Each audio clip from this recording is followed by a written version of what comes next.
Hey, what's going on YouTube friends and family, and welcome back to my real estate channel, The Real Estate Real. I'm your host today, Tyler, and today what we're talking about is iBuyers in the real estate industry. So, what is an iBuyer for starters if you don't already know? I want to update you and inform you. An iBuyer is potentially a business or corporation who will come in and buy your home for at market value, and they'll offer you a cash value for your home. And what they will do essentially is they will pretty much just sell the house for you and put it back on the market. It's no longer your home after they offer you that cash value and you accept that cash value. After that, they'll be marketing your home, and it will go on to the MLS or whatever application you use. So who are the main iBuyers in the market right now? And that would be Opendoor and OfferPad. It used to be Zillow as well. You've probably heard Zillow was buying homes at the time. They are no longer buying homes if you haven't heard already. They just weren't profitable in their business, so therefore they decided it would be a good decision, I guess, as a corporation to stop buying homes and stick to what they were doing for just marketing homes that are already on the market right now. So should you consider your iBuyer yourself is probably one of the big questions and why you're here today. And at the end of the day, to be honest, it's just going to be your overall decision. But what I want to do right now is inform you on some of the things that are good about iBuyers and some of the things that might be bad about iBuyers.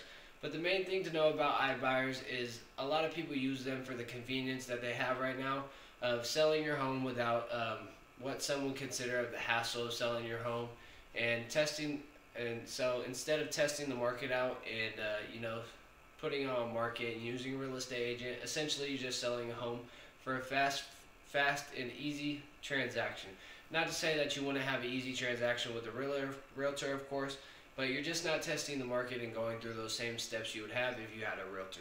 So what are the pros to using an iBuyer? The first pro to using an iBuyer is that you get cash up front. They're offering you a fair market value for the cash of your home. So they will offer you a cash value up front for your home. And that's up to you to decide if that's enough money to take or not. And the second pro to using an iBuyer is that normally you don't have to have the hassle of having someone in your house while you're living there. It also sometimes gives you time that if you want to sell your house and use that time, they'll give you a certain time period when you can't get out of the home so that you can list their home as well. And you won't have to have, like I said, open houses at the home as well, because you're not going to be using a real estate agent. Another pro that I have heard also is that you get to save the commission cost of using a real estate agent, but I have heard that there are actually back-end costs, which also, there will be some extra fees on top of it. So you probably won't save as much money as they're telling you, but you will save some money. So that's just something to keep in mind. That also depends on how much your home would have sold. We can't do the numbers on that, how much your home would have sold if you actually did test out the market. So those are just things to keep in mind. So what are the cons of using an iBuyer? From what I've heard, it's the lack of communication that iBuyers can give, which is pretty frustrating. I assume that's during the process of pretty much, when you're trying to list your home, because if you're a motivated seller and you want to list your home and have your home out by June, and let's say it's April, if someone's not responding to you, you might just have to get a real estate agent and use a real estate agent for the transaction itself.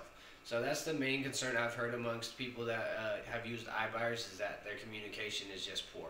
And not that it probably would concern you, but this is another con of using iBuyer, and that's that most of iBuyers tend to sell these properties back to bigger corporations for real estate investment deals.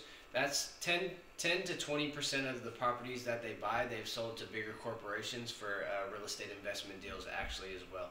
So that's just something to keep in mind if you don't want your home being sold to a bigger corporation in itself. At least when you're selling the home yourself, you generally get to decide who's going to buy your home based on what offer they've presented to you, and what's going to be the best for you at the time, of course. So iBuyers typically offer a little below market value from what I've told you before, but that does mean that you could be missing out on the hot real estate market right now, which that means that normally they're just people that are willing to offer more for your home at the time. based on a bidding war or any things like that. So you could be missing out on a potential bidding war to actually get a lot more on your home. And this is why it sometimes is good to use a real estate agent. We have a lot of connections in the industry of people who would probably want to buy your home. There's just buyers sitting around and waiting. And if you actually get that home on the market and there is a huge competition for the home, we've seen homes sell as much as $1 million over asking at the time. So you have to ask yourself, is fair market value really fair market value in this market right now?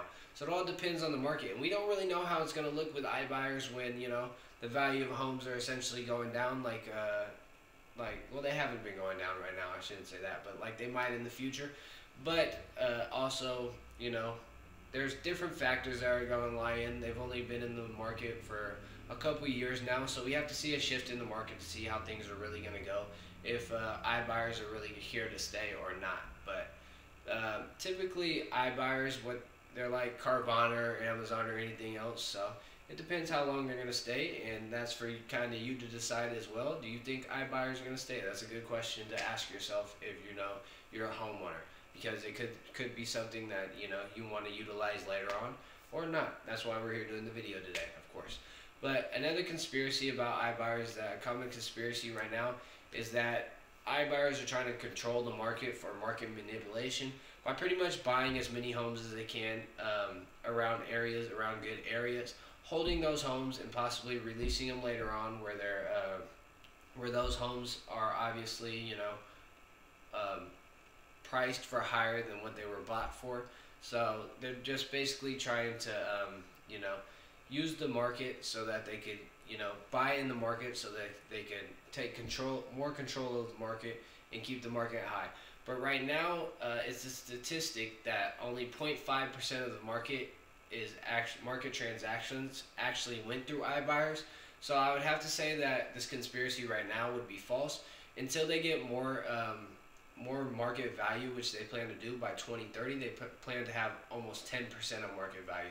And that might be a time when they could actually control the market. But right now, I don't think they own enough property, so to speak, in the market, or they don't hold enough value to actually control what's going on in the market. So yeah, these are just some of the things that I want to talk to you today about iBuyers. I hope that I obviously brought you value. Obviously, there are a lot of pros and cons, and you want to weigh the options, of course. But as a realtor, I think that I would want you to use me in a transaction, and your realtor should be referring you to iBuyers or anything like that before they actually put the property on market, so they can let you know about everything, all your options are if you don't actually want to put your home on market. You know what I mean? You want to make sure that your realtor is talking to you and communicating with you, and that he's being open and transparent with you about all your options in the market. And one of these options do happen to be iBuyers. But personally, what I think is during the market right now, with such a hot market, if I actually had a property myself, then I would recommend to you that you do test the market out. Probably put your home on market and see what see who's willing to compete for your home at the time, and so you get into that home. So that's pretty much all I have for you today. Of course, as always, I hope this brought you value. And if you do decide to use an iBuyer in the future, I hope that it honestly works out for you. And if you have used the iBuyer before, comment below and tell about your experience a little bit, so we get more of an understanding of what iBuyers are and how they work in the market. So we appreciate you for watching today. Of course, like and subscribe to our videos, and we'll be in tune for the next one. Thank you.